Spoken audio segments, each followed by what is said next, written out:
अस्सलामुअलैकुम। कैसे हैं आप सब लोग? उम्मीद करती हूँ आप सब लोग ठीक होंगे, खैरियत से होंगे। आज मैं आप लोगों को एक न्यू रेसिपी सिखाऊंगी जो कि बहुत ही ज़बरदस्त है, बहुत ही अमेजिंग है। तो आप लोगों ने पूरी रेसिपी को देखना है और मुझे अपना फीडबैक ज़रूर देना है। रेसिपी स्टार्ट कर लेते हैं। सबसे पहले हाफ कप तक आप लोगों ने दूध ले लेना है। इसके बाद इसमें डाल दें वनीला एसेंस। ठीक है, तकरीबन 3 से 4 ड्रॉप इसमें वनीला एसेंस के आप लोगों ने ऐड कर देने हैं। इसके अलावा इसमें डाल दें 1/4 चम्मच फूड कलर। ठीक है, फूड कलर ज़रूर ऐड करें, इससे इसका कलर बहुत ही ज़बरदस्त होगा जो चीज़ मैं आप लोगों को बनाना सिखा रही हूँ। इसके अलावा इसमें हम लोग डाल देंगे घी। ठीक है, 3 चम्मच आप लोगों ने इसमें घी ऐड कर देना है। अगर घी मौजूद ना हो तो इसकी जगह आप लोग बटर यूज़ कर सकते हैं। बटर के अलावा आप लोग इसमें कोई और चीज़ यूज़ नहीं कर सकते। ऑयल तो बिल्कुल यूज़ नहीं कर सकते।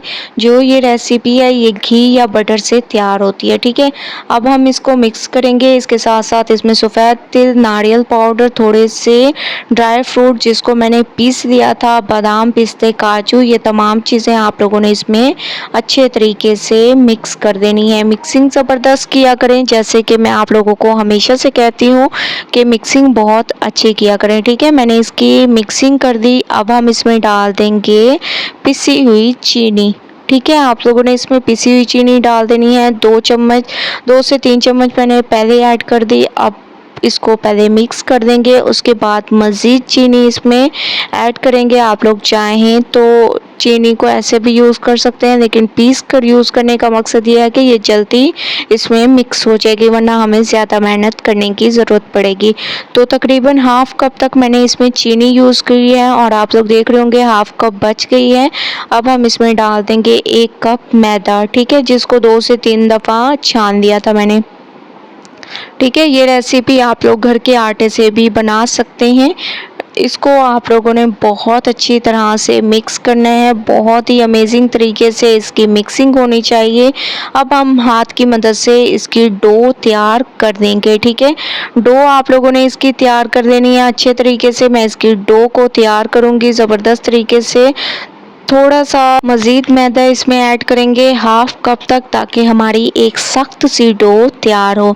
तो हाफ़ कप तक मैंने इसमें मैदा मज़ीद इसमें डाल दिया और अच्छी तरह से अब हम इसकी डो तैयार करेंगे। ठीक है, डो आप लोगों ने बहुत अच्छी तैयार करनी है, एक सख्त सी डो तैयार करनी है, जैसे कि मैं आप लोगों के सामने इसकी डो तैयार कर रही हूँ। ऐसे आप लोगों ने मिक्सिंग ज़बरदस्त करनी है और इन तमाम को आप लोगों ने अच्छी तरह से गूँथते जाना है। तो माशाल्लाह से 2 मिनट के बाद आप लोग देख रहे होंगे कि मैं इसको गूंद रही हूँ और आप लोग इसकी डो देख रहे होंगे कि कितनी सख्त है। इससे आप लोग अंदाज़ा लगा सकते होंगे ज़बरदस्त तरीके से मैं इसको गूंदूंगी। तो आप लोग देख रहे होंगे कि मैंने डो को तैयार कर दिए हैं बहुत ही अमेजिंग तरीके से। और फिर मैं आप लोगों को दिखा भी देती हूँ कि इसको कितना आप लोगों ने सख्त रखना है। ठीक है, ऐसे अगर आप लोग सख्त रखेंगे तो बहुत ही अमेजिंग आप लोगों की रेसिपी तैयार होगी। ठीक है, ऐसे आप लोगों ने सख्त रखने हैं।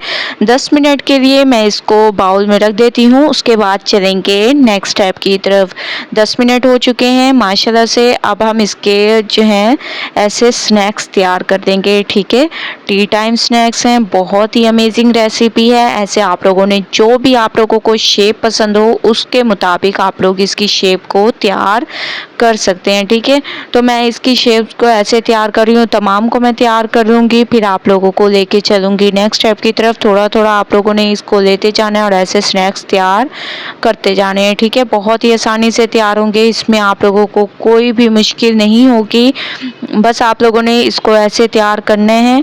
इसके बाद करेंगे नेक्स्ट स्टेप। तो तमाम स्नैक्स मैं तैयार कर लेती हूँ, उसके बाद फिर चलेंगे नेक्स्ट स्टेप की तरफ।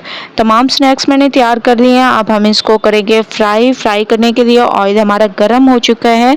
अब हम इसमें इसको डालते जाएंगे और फ्लेम को आप लोगों ने थोड़ा सा कम रखना है, क्योंकि अगर हम लोग फ्लेम को तेज़ रखेंगे तो ये बाहर से तो कलर आ जाएगा लेकिन अंदर से ये कच्चे रहेंगे। तो आप लोगों ने फ्लेम को कम रखना है और 5-5 मिनट इसकी एक साइड को पकने देना है। ठीक है, तो 5 मिनट मैं इसकी एक साइड को पकने देती हूँ। 5 मिनट मैंने इसकी साइड को पकने दिया और अब मैंने इसकी साइड को चेंज किया था। आप लोग देख रहे होंगे कितना खूबसूरत सा कलर आ चुका है। मज़ीद 5 मिनट इसको बनाते हैं। मज़ीद 5 मिनट मैंने इसको पकाया है और माशाल्लाह से ये स्नैक्स हमारे तैयार हो चुके हैं। टी टाइम स्नैक्स हैं। आप लोग देख रहे होंगे बहुत ही अमेजिंग रेसिपी है। एक बार इस रेसिपी को ज़रूर ट्राई करें। मुझे अपना फीडबैक ज़रूर दें। रेसिपी पसंद आए लाइक करें, ज़्यादा से ज़्यादा शेयर करें। इंशाल्लाह कल न्यू रेसिपी के साथ हाजिर होंगी। तब तक के लिए अल्लाह हाफिज़।